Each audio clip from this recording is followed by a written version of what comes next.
अस्सलामुअलैकुम, मेरा नाम रोज़ी सरफराज है। मैं प्ले ग्रुप की टीचर हूँ। मेरा ताल्लुक़ सर सैयद अहमद ख़ान कैंपस 1 से है। प्यारे बच्चों, आज हम सीखेंगे फलों के नाम। प्यारे बच्चों, ये कौन सा फल है? नारियल। प्यारे बच्चों, ये कौन सा फल है? नारियल। प्यारे बच्चों, ये कौन सा फल है? नाशपाती।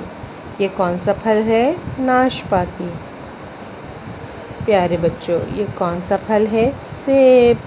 ये कौन सा फल है? सेब। प्यारे बच्चों, ये कौन सा फल है? आम। प्यारे बच्चों, ये कौन सा फल है? आम। प्यारे बच्चों, ये कौन सा फल है?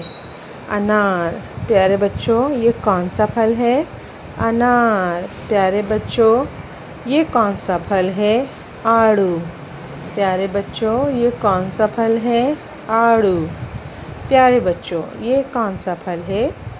खरबूजा। प्यारे बच्चों, ये कौन सा फल है? खरबूजा। प्यारे बच्चों, ये कौन सा फल है? चेरी। प्यारे बच्चों, ये कौन सा फल है? चेरी। प्यारे बच्चों, ये कौन सा फल है? केला। ये कौन सा फल है? केला। प्यारे बच्चों, ये कौन सा फल है? माल्टा। ये कौन सा फल है? माल्टा।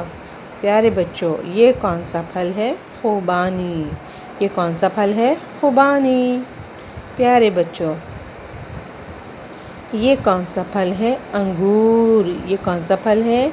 अंगूर। प्यारे बच्चों, मुझे उम्मीद है आप फलों के नाम सीख गए होंगे। देखने का शुक्रिया। अल्लाह हाफ़िज़।